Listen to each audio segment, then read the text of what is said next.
I was sitting in a plastic chair in a hospital hallway in Rita, Mexico, holding an envelope I hadn't opened yet, and I want to tell you honestly what I expected to feel when I finally looked inside. I expected dread. I am 67 years old, and I have spent enough of my life in American hospital hallways holding envelopes exactly like that one to know precisely what dread feels like in that particular setting. It has a taste. It sits right behind your sternum, and I was bracing for it the way you brace for a cold ocean wave you can already see coming. What I actually felt, when I opened that envelope, was so far outside anything I'd prepared myself for that I sat there in that hallway and cried, right there in front of a janitor mopping the floor and a young mother bouncing a toddler on her knee. And neither of them looked at me like I was having a breakdown. Because I don't think I was. I was having the opposite of one. But I need to back up, because you won't understand why that envelope undid me unless you understand what came before it. My name is Linda, and for 38 years I was married to a man named Frank. A good man. A structural engineer who built bridges in Colorado for a living and, in his spare time, built an entire personality around worrying about money he actually had plenty of. We lived outside Denver, in a split level we bought in 1994, and finished paying off the year Frank turned 60. I taught fourth grade for 31 years, the kind of job that ages you in specific, unglamorous ways and gives you very little in your retirement account to show for the aging. Between Frank's engineering pension and my teacher's retirement and our combined Social Security, we were what a financial planner once called, with the particular blandness financial planners reserve for people who aren't rich, comfortable. We had 2 grown sons, both in Colorado, both busy with their own families, and a golden retriever named Bo, who I still miss more than I'm willing to admit on camera. We had, by every reasonable measure, planned well.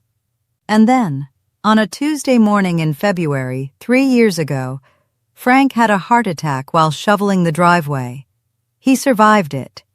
I want to say that clearly and immediately, because I know how these stories can go, and I don't want you sitting there worried for the next 4 minutes.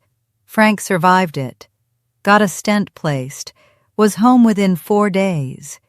And today, at 70, plays pickleball 3 times a week and complains about his knees instead of his heart. But here's the part of the story that actually changed our lives, and it wasn't the heart attack itself. It was what came after, in the mail, over the following 2 months. The ambulance alone billed $2,200. The hospital stay, even after Medicare and our supplemental plan did what they were supposed to do, left us with just over $14,000 in bills that insurance simply decided weren't its responsibility, for reasons that were explained to me in language specifically designed, I have come to believe, to be impossible to argue with. I spent 6 weeks on the phone with insurance representatives, hold music becoming the soundtrack of my entire spring, being transferred between departments that each insisted the others were responsible for the charge in question. I have a master's degree. I managed a classroom of 9-year-olds for 3 decades without losing my composure, and that insurance system broke something in me that a room full of 4th graders on a rainy indoor recess day never had. We paid it, eventually, out of savings we'd set aside for exactly this kind of emergency, which is precisely what an emergency fund is for, and I'm grateful we had it. But sitting at the kitchen table with Frank that spring, watching a chunk of our retirement disappear into a system neither of us could fully explain even after living inside it, I said something out loud that surprised both of us. I said what happens the next time. Not if. When, because we were 65 and 68 that year, and we both understood, in the quiet, unspoken way people who've been married 4 decades understand things, that there would be a next time, and possibly one after that, and each one would come with its own envelope and its own 6 weeks of hold music. That's when I started watching videos, the way I think a lot of you found your way to this one. Not about Mexico specifically, not at first. I started by researching healthcare costs in different countries generally, out of a kind of grim curiosity, and Mexico kept surfacing, again and again, in a way that eventually stopped feeling like coincidence. I read about hospitals in Mérida, in the Yucatan, that had partnerships and accreditations from American medical institutions, doctors trained partly in the United States, facilities that looked, in the photographs, indistinguishable from anything in Denver, except for the prices listed next to them, which looked like they belonged to a different decade entirely. I found a video of a woman about my age walking through the historic center of Mérida, past pastel-colored colonial buildings and horse-drawn carriages, talking about a knee replacement that cost her, out of pocket, less than her American deductible alone would have been. I watched it 3 times. Then I called Frank into the room and made him watch it too. Frank, predictably, wanted a spreadsheet before he wanted an opinion. So I built him one. Cost of living. Health insurance options for expats, which in Mexico turned out to mean either paying cash for care, which was startlingly affordable on its own, or enrolling in the public IMSS system for a modest annual fee, or buying private international insurance for a fraction of what our American supplemental plan cost us. Housing. Safety statistics for the Yucatan specifically, which consistently ranks as one of the safest regions in the country, and frankly, safer than a fair number of American cities. A fact I hadn't expected and had to sit with for a while, because I'd absorbed a lot of assumptions about Mexico I'd never actually examined.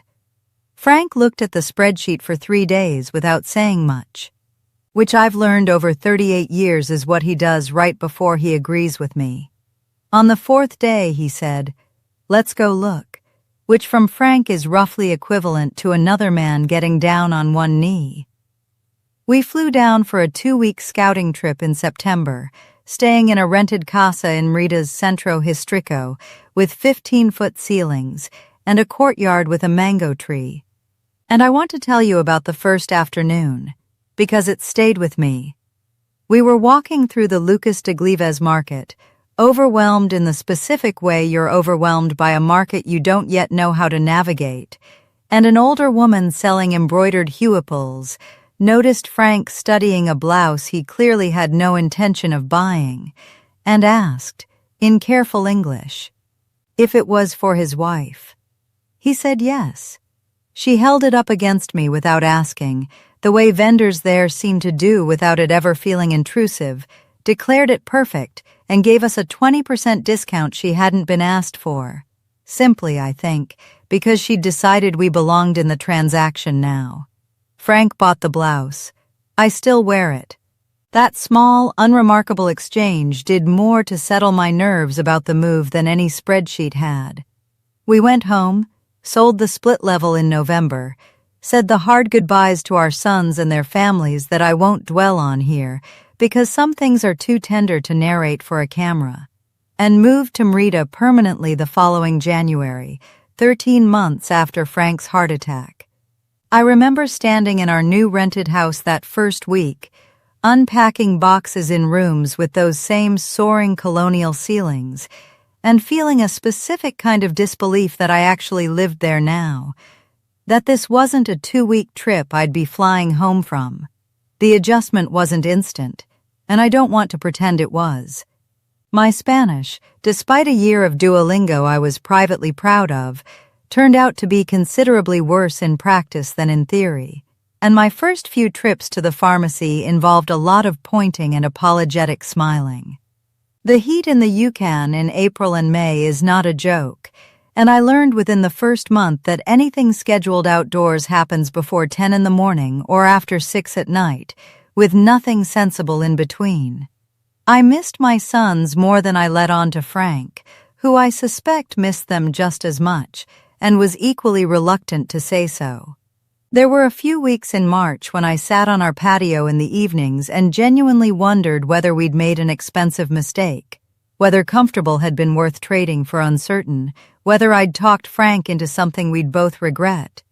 Somewhere in those early months, before the fall, I'd started going to a Tuesday morning water aerobics class at a pool 2 blocks from our house. Mostly because a neighbor named Beatriz had knocked on our door the second week we lived there, introduced herself, and simply told me I was coming with her, in a tone that didn't leave much room for negotiation. The class was mostly Mexican women in their 60s and 70s, with a scattering of American and Canadian retirees, and I spent the first few weeks understanding maybe half of what anyone said and nodding enthusiastically at the rest. Beatriz, it turned out, had buried a husband of her own 11 years earlier and had made something of a personal mission out of adopting lonely-looking new arrivals, a category I apparently fit without even realizing I was wearing the sign.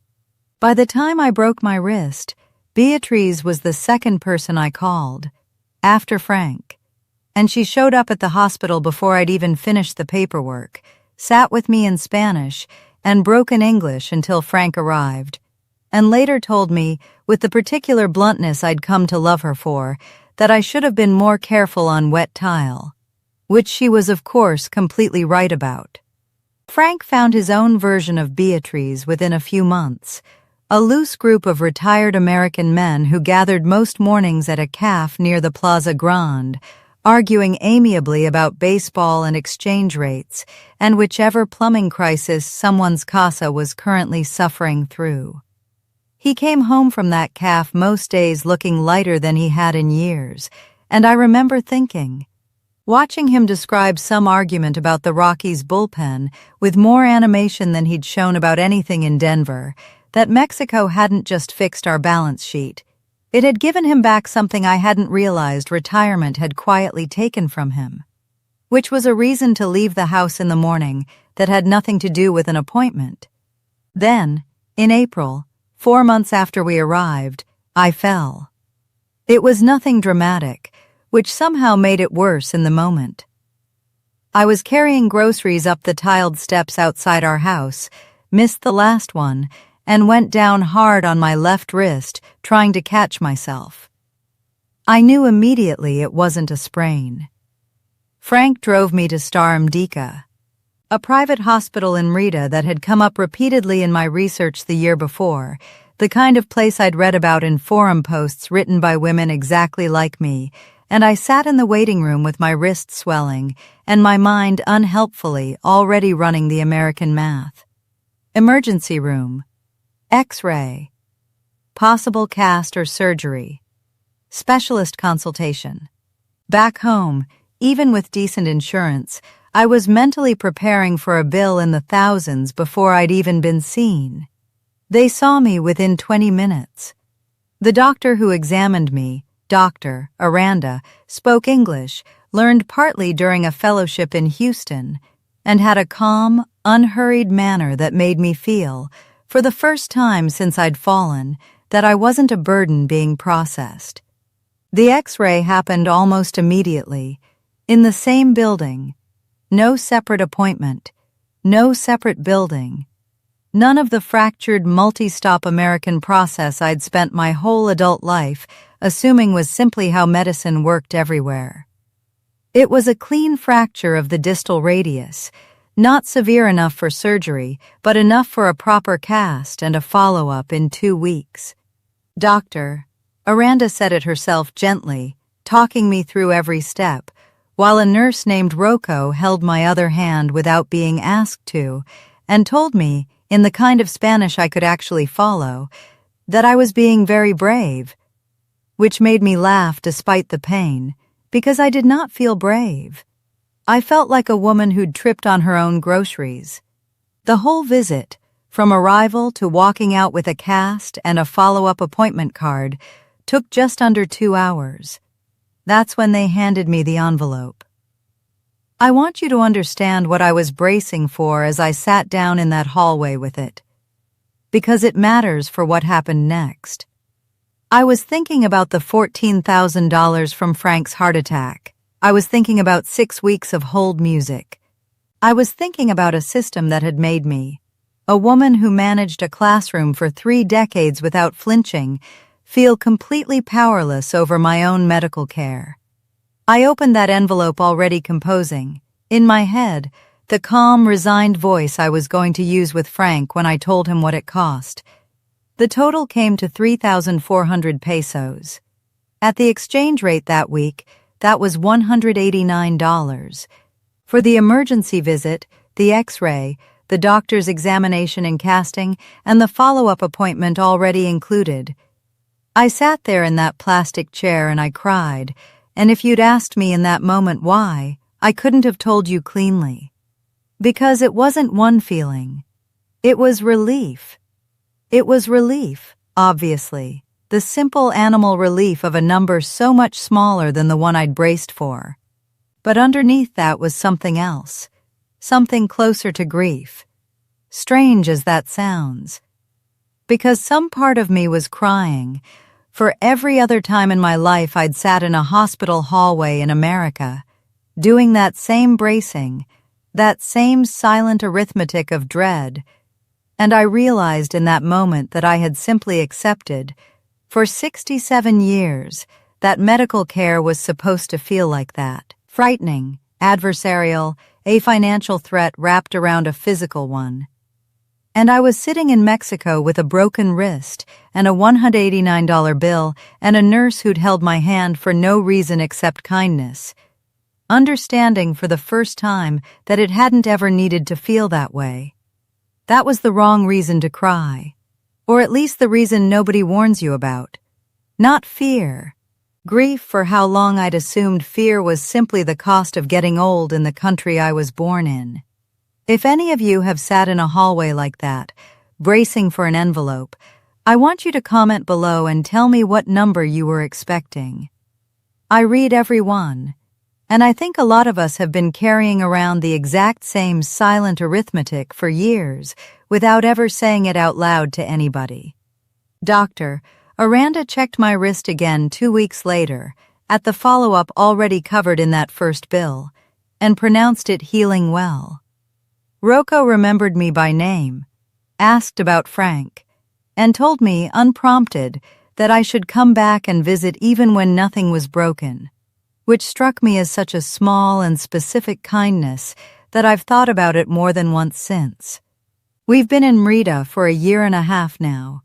Frank has had 2 follow-up cardiology appointments with a cardiologist here, a young man named Dr. Reyes, who trained in Mexico City and speaks better English than half the specialists we saw in Denver, and both visits, including an echocardiogram, together cost less than a single copay would have cost us at home. We enrolled in IMSS, the public health system, as our baseline coverage for an annual fee that comes to less than $500 a year for both of us combined, and we carry a modest private international policy on top of it for extra peace of mind. The two together still costing us a fraction of what our American supplemental plan alone used to run. Our overall monthly expenses, housing, groceries, utilities, and healthcare included, settled around $2,100 for the two of us, in a house with those same soaring ceilings, and a mango tree that's now dropped 2 full seasons of fruit into our courtyard. Back in Denver, our property taxes and insurance premiums alone had been eating close to that much every month before we'd bought a single bag of groceries. I don't want to pretend everything here is simple, because it isn't. My Spanish is better now, functional, though I still reach for my phone's translator more than I'd like to admit. We miss our sons and grandchildren with an ache that video calls soften but genuinely don't cure, and I've missed 2 birthdays and a school play that I think about more than I let on. The bureaucracy of residency paperwork tested Frank's patience more than his heart attack recovery ever did. There are afternoons in the deep heat of summer when I miss Colorado's dry mountain air so specifically it catches me off guard. Those things are real, and I won't pretend a good healthcare bill erases them. But I think about that envelope often, more than almost anything else from this whole chapter of our lives, because it changed something in how I understand my own aging. I used to think getting older in America meant a slow accumulation of dread, appointment by appointment, bill by bill, each one a fresh reminder that my body was becoming a financial liability as much as a physical one. I don't feel that anymore. When something goes wrong here, and at 67 and 70 things do occasionally go wrong, I feel cared for instead of processed. And I feel like my savings are protected instead of perpetually one bad diagnosis away from disappearing. Frank still keeps a spreadsheet, because that's simply who he is, and I've made my peace with it, but the smallest column on it now, the one labeled worst case, looks nothing like it used to. A few months ago, my younger son, Danny, called after I'd told him about the wrist, quiet for a moment, and then said, "Mom, I think I was more scared of you two moving to Mexico than either of you were." I asked him why. He said, "Because I thought I was going to spend the next 20 years worried about you being far away and unprotected, and instead I keep hearing you're more protected than you ever were here." I didn't have a clever response to that. I just told him it was true, and that I was sorry it had taken a broken wrist for both of us to fully believe it. I sat in a hallway in Rita holding an envelope I expected to break my heart, and instead it cracked something else open entirely. A whole quiet grief I hadn't known I was carrying, and underneath that, something that felt, unmistakably, like relief. If you're 67 or 60 or approaching whatever age makes you brace for envelopes the way I used to, I want you to know that bracing is not actually the price of getting older. It only felt that way because of where I happened to be standing. Sometimes all it takes to find that out is being somewhere else when the envelope finally arrives. I'm Linda Baker. Thank you for listening to Women Choose Mexico.